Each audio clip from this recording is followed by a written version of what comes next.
This podcast is a work of historical interpretation. While we strive for accuracy, some aspects of history are open to interpretation and debate. Thank you for listening. Give me my drink before I beat you. Give me my drink. Fine. Just because you couldn't open it yourself. Nails are precious. I need to get new ones. Well, and who cares if you would have broken one? Those are my actual nails. They're not fake. Those are my actual nails. I think it would matter. Those are not fake nails. Those are my actual nails. Hey, I'm done. Welcome to Time Tellers, where history's hidden decisions echo across time. Yay. Today we explore Operation Paperclip. Oh boy. A covert U.S. intelligence program that smuggled over 1,600 German scientists, engineers, and technicians into America after World War II. Ah, so good Nazis. You just wanted to use that line so badly. Oh, I'm going to use it like 4 more times. Don't worry. Yeah. When I told him what subject we were doing, he was already talking about it in text message form. So I knew it was coming. Many of these individuals were once members of the Nazi Party. Sounds like a party to me. And their involvement in military and scientific innovations under Hitler's regime raised serious moral questions. Yet their expertise helped shape America's missile systems, space exploration, and its dominance during the Cold War. Yeah. Today, we got the half Russia didn't want. Today, we dive into the classified files, ethical dilemmas, and long-term consequences of Operation Paperclip, uncovering the lives, motivations, and legacy of those involved. World War II officially ended in Europe, because remember, this was the two-front war going on, so we're not talking about Japan. Officially ended in Europe in May of 1945. If you recall our episode a couple weeks ago about April 29th. Yeah. Everything that happened? Yeah. But in the weeks leading up to Germany's surrender, Allied forces scrambled to seize Nazi technology assets. And this was not just the Americans. The Soviets also sought to acquire advanced weaponry, research, and scientific minds, so the actual people, before they could be destroyed or worse, captured by the opposing sides. Because even though the Soviets and the Americans were on the same side, technically, we definitely did not trust each other. Yeah, I know we don't. Intelligence officers on both sides operated at full capacity, compiling lists of priority targets for extraction or capture. Among the highest were experts in rocketry, chemical warfare, nuclear physics, and aviation. Yeah. We had like a shopping list of what we wanted and who we wanted. That we could get before the Russians. Yes. And then we got them. Oh, we also got them after the Russians were done with them. And that is part of the reason why we won the space race. Well, yeah, but Eisenhower didn't want to liberate Paris because he was concentrating on, and I don't actually know if Eisenhower's the one who made that decision, but concentrating on beating the Russians to Berlin, which we did not win. The Russians got there first. One of the primary targets was and I got a how to pronounce this guide, Peenemünde Army Research Center on the Baltic coast. Peenemünde is a small village on the northeastern coast of Germany. This location provided the German military with a remote and secure base for rocket testing during World War II, offering both access to both land and sea.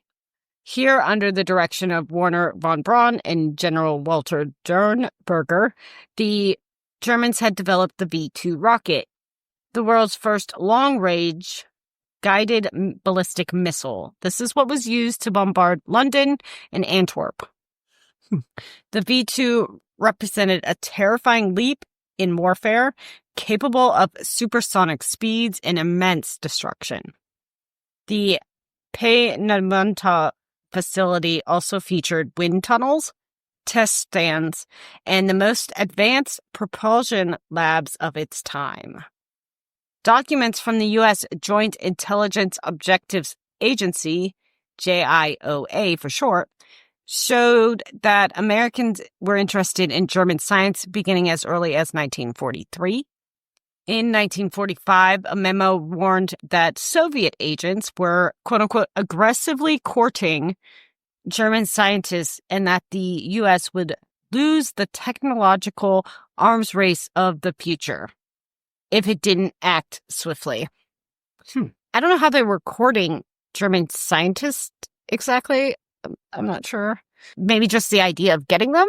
Here's your nice giant house in Huntsville, Alabama. That was us, though. Not the Russians. I'm just saying, they probably didn't have much of a choice with the Russians. Right, and I do actually mention that.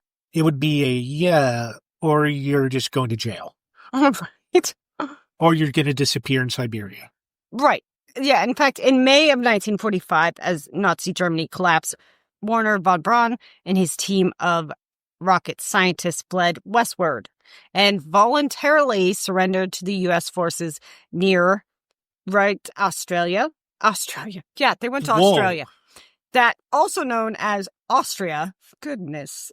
I wrote Austria. I don't know why I said Australia. Fearing Soviet capture, von Braun chose the Americans, believing they offered safety and opportunity. His brother Magnus approached the U.S. Army waving a white flag and said they represented valuable scientists. Within months, von Braun was in U.S. custody and headed to Fort Bliss under what would soon become known as Operation Paperclip. Despite President Harry Truman's explicit order on September 3rd, 1946, and that order was that no one found to be a Nazi or active supporter of Nazi militarism could be brought to the U.S., they just ignored that. They circumvented it, and they did not care. Files were sanitized by the War Department to hide Nazi affiliations. For example, the SS membership of key figures like von Braun were omitted, and background checks were often deliberately delayed or avoided. One document reviewed by the National Archives describes how rocket scientists' SS ranks were not to be discussed. So remember, for a little bit of some more history, Harry Truman took over because FDR died, and Harry Truman is the one who will go on to order the nuclear bombs to be dropped on Japan, which helped ended that war later, that part of World War II. British and French intelligence were also actively trying to recruit German scientists. A British plan called Operation Surgeon aimed to detain or deport key German scientists to prevent them from aiding any future German rearmament. The French, still reeling from the Nazi occupation, sought both justice and knowledge, issuing arrest warrants and recruitment offers at the same time. Kind of like, hey, join us or go to jail. Which one would you rather?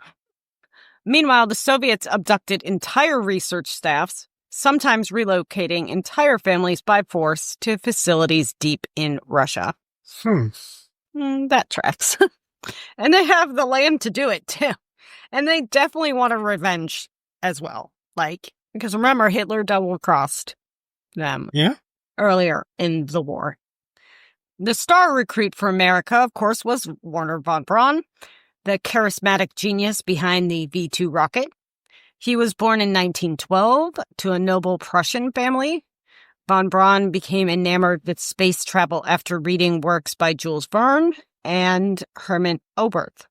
His doctoral thesis, classified by the Nazi regime, was one of the earliest serious works on multi-stage rocketry.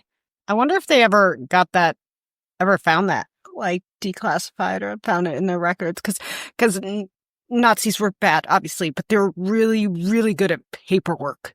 Well, and record keeping. I'm sure they exist somewhere, unless they got burned. Mm-hmm.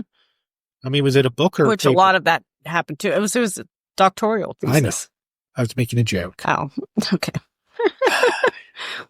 I know, it wasn't Harry Potter yet. At just 25 years old, von Braun became technical director of the German Army's rocket program. His team included brilliant minds like Kurt Debus, Magnum von Braun, his brother, and Ernst Staudinger. Under the watch of the SS, the team transitioned from scientific dreamers to military developers. Very similar to our program going on at the time, at least without the SS. But it was definitely a mix of the military and scientific minds. Von Braun joined the Nazi Party in 1937 and later held the honorary rank of SS Sturmbannführer. SS Sturmbannführer was a paramilitary rank in the Nazi SS, equivalent to the military rank of major in the U.S. Army or British Army. The word that I am butchering right now, Sturmbannführer, roughly translates to assault unit leader.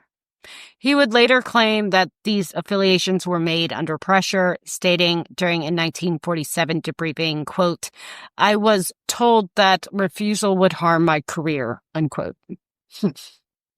However, evidence suggests more profound complicity. Von Braun regularly visited the metalwork underground rocket factory, where over 20,000 prisoners from the Dora-Mauthenburg concentration camp were forced to build V2s under horrific conditions.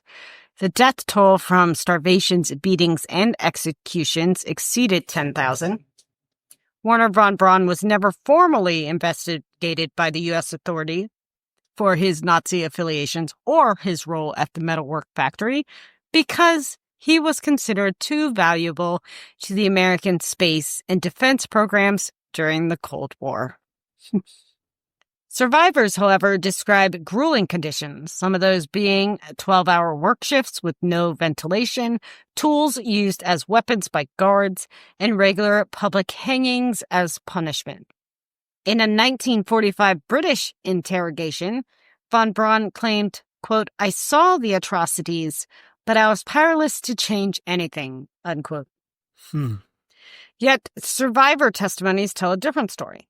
Former prisoner Jean-Michel recalled, quote, "He watched us work in silence. We were not men to him, only laborers for the machine," unquote. And that machine could be referred to as like the B2, that actual machine, or just the whole Nazi machine. Yeah.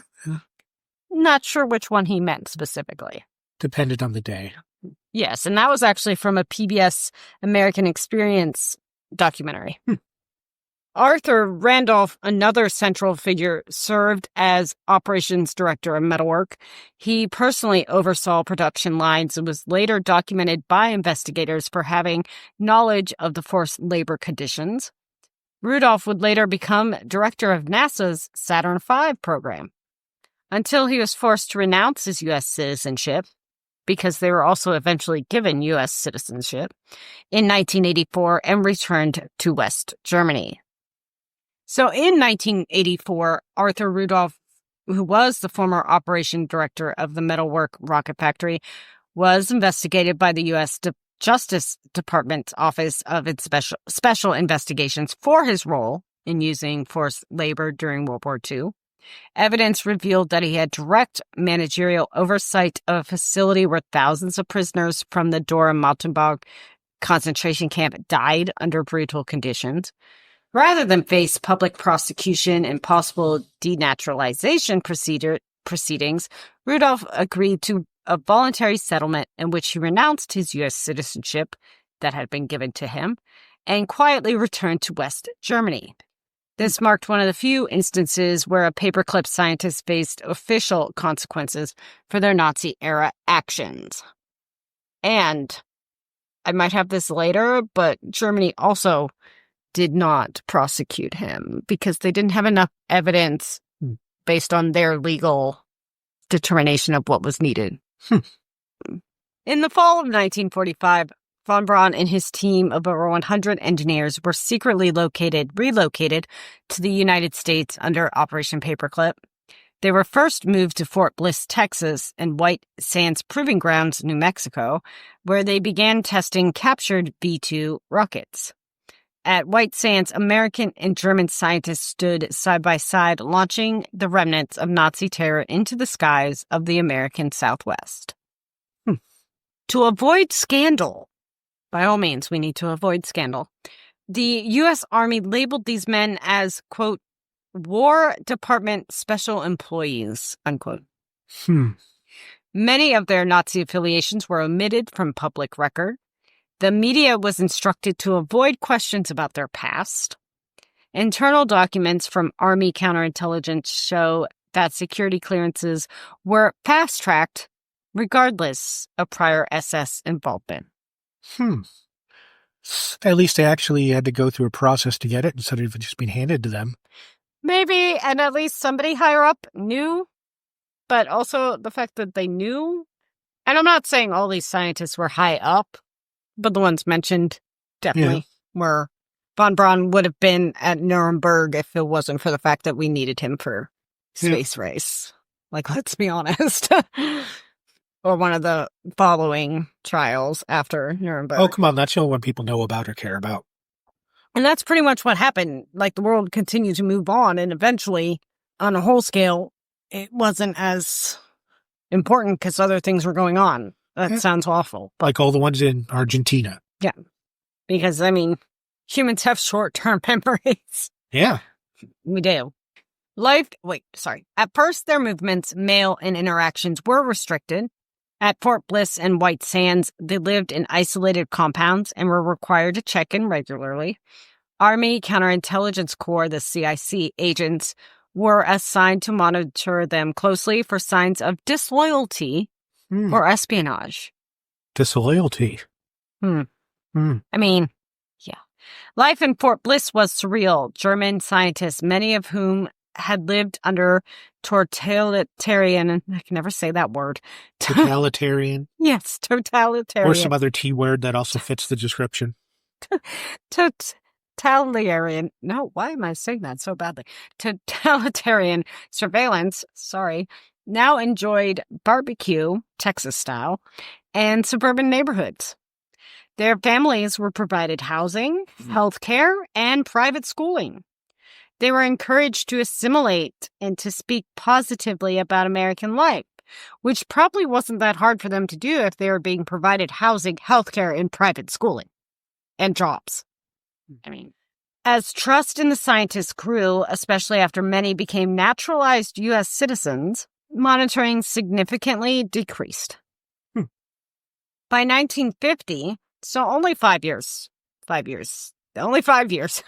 from the war, von Braun's team moved to Huntsville, Alabama, to join the Army Ballistic Missile Agency.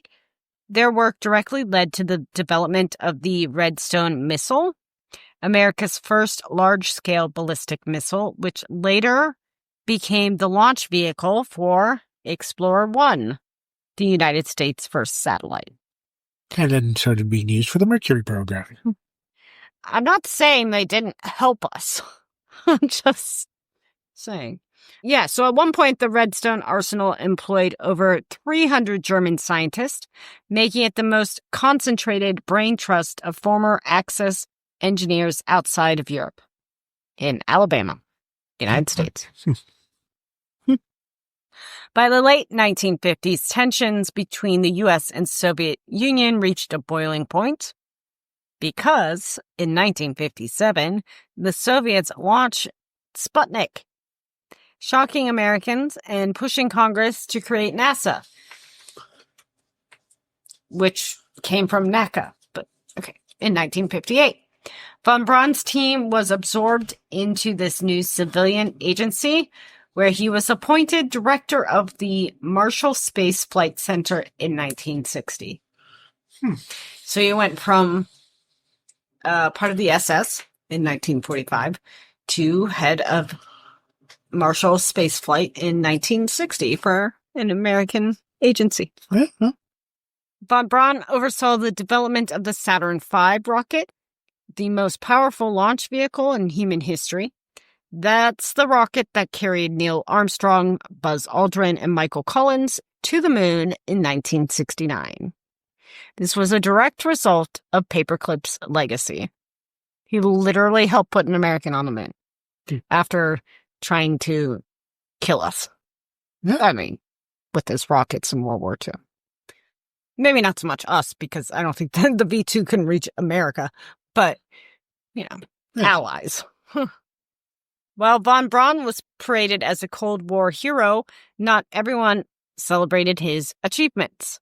Jewish American groups, Holocaust survivors, and segments of the press criticized the moral hypocrisy of glorifying a man with SS ties. Investigative journalists and whistleblowers began to circulate suppressed documents.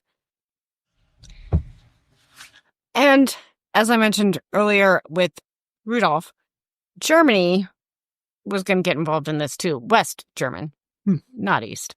So 1969, a West German prosecutor summoned von Braun to testify about metalwork. He was in America at this time, right? So the U.S. government shielded him from accountability. They did not send him. They hid him so he wouldn't have to go to West Germany and testify. And the media noticed. Good for them. Public trust in NASA was rattled because this all started to become known. Von Braun claimed he had no control over the labor conditions. He very rarely spoke to the public, especially on this topic anyways, that's for sure. But anything they could hear, it was just he had no control, stating that he was a scientist, not a policymaker or commander. He said he saw abuses, but could not intervene without risking his life or career, which was a line a lot used. Something orders something. And I'm not saying he's not wrong. I'm sure it would have been a risk to his life or career. 100% sure of that. I just don't know if he cared to intervene. I don't know. And I don't know. There's no way to really tell unless we found like a journal of his or something to read. Well, they're all in the Library of Congress. Go get reading. I don't know if he kept a journal. And I meant more from his time in Germany. Well, I know they have like 20 boxes of stuff because I was trying to see where his actual dissertation is. Oh. Apparently it was sold at an auction in the 80s, so it Really? exists somewhere. Wow. That's interesting. Yeah. Huh. Meanwhile, other paperclip scientists faced similar scrutiny. As mentioned before, Arthur Rudolph being investigated in 1984. Evidence of his involvement in slave labor operations led him to renounce his U.S. citizenship. He lived the rest of his life, this is Rudolph, in Germany, dying in 1996 in Hamburg after never having faced a court of law for his wartime actions. Kurt Debus, I'm not sure if that S is silent or not, was another of these scientists I mentioned at the beginning. Despite being an SS officer and member of the Nazi Party, was never held accountable for his affiliations either. His critical role in America's space program and the sanitizing of his records, because that was the other thing, we sanitized the records. Yeah. We literally, that's part of the reason Rudolph was not prosecuted in Germany, because we literally got rid of evidence. Yeah. Sounds familiar. Yeah. Oh, wait, even with evidence, you don't get prosecution. So this allowed him to become the first director of, get this, the Kennedy Space Center. Former Nazi in charge of Kennedy Space Center, which of course is named after John F. Kennedy, who fought in World War II. What? And actually partly became president because of his story of World War II, which was in the Pacific Theater, yes, but this is where he oversaw missions from Mercury to Apollo. Unlike others, he was never publicly investigated, and no direct evidence tied him to war crimes. He retired in 1974 and died in Florida in 1983 without facing any scrutiny. Operation Paperclip forced America into a complex moral paradox. On one hand, it fast-tracked us into space and arguably saved the U.S. from falling behind the Soviets. It definitely helped us with our technological advances, that we probably would have gotten there eventually, but probably not as fast. Yeah. And the Soviets would have beat us, especially if they got their hands on these guys first. Well, but the Soviets, they just kept them, learned what they had from them, and let them go. They didn't keep them and make them work for them. So, True. I mean, so even if the Soviets got to them first, they would have just got whatever they had right then instead of actually having them work. Yeah, we had like a long-term plan going. Yeah. Well, I don't know how much of a plan it was, but yeah. Or they come in, write down what you need, and then leave. Or write down what you know and then leave. No. On the other hand, it compromised post-war justice, allowing those tied to atrocities to thrive. You can't deny that at all. Public awareness of the Nazi past of paperclip scientists began to surface in the 1970s through investigative journalism and survivor testimonies. Still, it wasn't until the 1980s, following Arthur Rudolph's deportation, that the full extent of their wartime roles reached mainstream attention. Documentaries, press coverage, and declassified documents gradually changed public perception. By the 1990s and early 2000s, educational materials and museum exhibits began to incorporate the darker aspects of Operation Paperclip, presenting a more nuanced portrayal that acknowledged both the scientific contributions and the moral compromises. Historians such as Michael J. Neufeld have argued that von Braun was a pragmatist, not an ideologue. Yet pragmatism does not erase complicity. Quote from his biography about von Braun, he wrote, quote, "He turned a blind eye, but his silence enabled the suffering," unquote.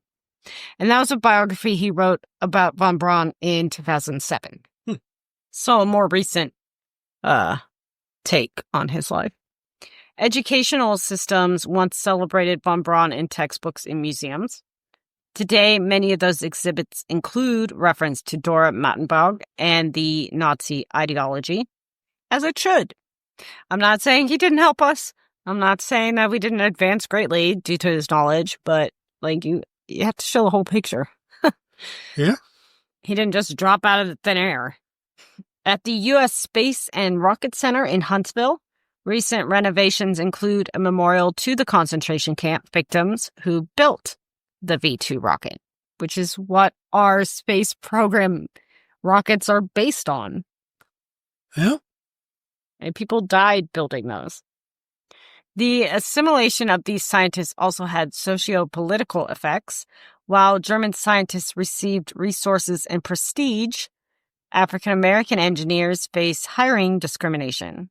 One 1963 NASA memo questioned whether, quote, integration would threaten morale, unquote, reflecting racial tensions within the space program. And that was specifically for the Huntsville, because this was Alabama, too. So, for just some quick background here, NASA officially began desegregating in the early 1960s under federal pressure, but the process was gradual, particularly in southern facilities like Marshall Space Flight Center, where local resistance was strong.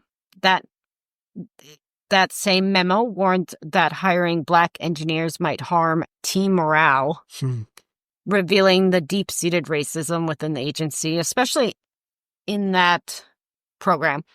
Although progress was made through the Equal Employment Opportunity Program and public scrutiny, African Americans remained underrepresented for years.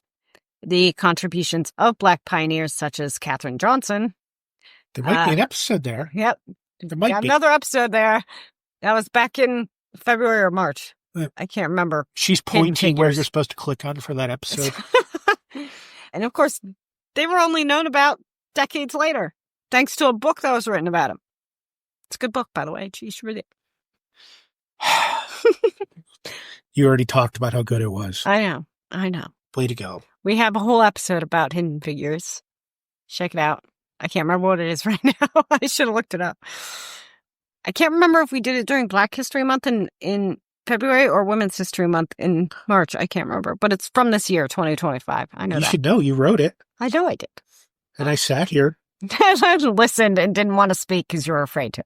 No, I'm kidding. Was that a point when everything I said was offensive to you? I don't know. I don't remember. So, von Braun retired in 1972 and died in 1977 of pancreatic cancer. His epitaph simply reads, Psalm 19:1, the heavens declare the glory of God. He was cremated. His ashes rest in Alexandria, Virginia, somewhere. Oh, he didn't get launched? That would have been fitting. Well, I mean, there's a lot of, those early space pioneers that's what they've done, Yeah. Operation Paperclip serves as a chilling reminder that the path to scientific greatness can coincide with profound moral compromise and ethical dilemmas. In the aftermath of World War II, as nations vied for supremacy in various fields, particularly in science and technology, the United States made the controversial decision to recruit German scientists, engineers, and technicians, many of whom were involved in wartime atrocities. This operation allowed America to advance its rockets technology and space exploration efforts at a breathtaking pace. We reached for the stars, yes, but this remarkable achievement was not without its burdens. It calls into question the ethical implications of our actions. Triumphs in science can sometimes emerge from the shadows of the past. The ghost of those who suffered at the hands of those very scientists linger in our collective consciousness, reminding us that progress often comes at a significant cost. As we celebrate our advancements, we must reflect on the moral choices that facilitate them and the legacy they leave behind. And at the very bare minimal, we must remember it and pass it on. Hence this podcast. Because it's not always pretty. History is almost never pretty. But it's important. And yes, there are definitely some positive things that came out of Operation Paperclip. Advancements for our country. Proud moments for our country. Man landing on the moon. Or a soundstage. Stanley Kubrick. No. We've discussed this. Stanley Kubrick directed it. We do need to do another episode on, Stanley conspiracy theories. Oh. Gosh. So, History.com uses some National Archives with the not episode, I'm thinking of, when you write something. Article, thank you. It's called What Was Operation Paperclip? PBS American Experience has the documentary called The Rocket Scientist and the SS. Smithsonian Magazine has an article titled Warner von Braun's Complicated Legacy. The New Yorker has an article, Nazi Scientists and the American Dream. Of course, Michael J. Neufield's book, Von Braun, Dreamer of Space, Engineer of War, which was released in 2007. There is CIA declassified files on Operation Paperclip from the National Security Archive, U.S. Army and Counterintelligence Reports, 1945 to 1952, the NASA Equal Opportunity Project Report of 1974, and Time Magazine Archives, 1969 to 1985 coverage of Paperclip Scientist. So join us next time on Time Tellers as we explore other hidden corners of history. If you have any suggestions on topics you would like us to cover, feel free to send those in, because we can always use topics, because sometimes I have to scratch my head and figure out what I want to talk about. Sometimes I have too much to talk about. Sometimes I just ramble. Yes, you do. Sometimes Dan comes up with ideas. Yes, like this one. No, I don't think this was you. The camel corps was you. I'm sorry. I'm still technically in school. This is stupid. Anyways, until then, remember, history isn't just what happened. It's the choices we live with. Oh, we have the daughter.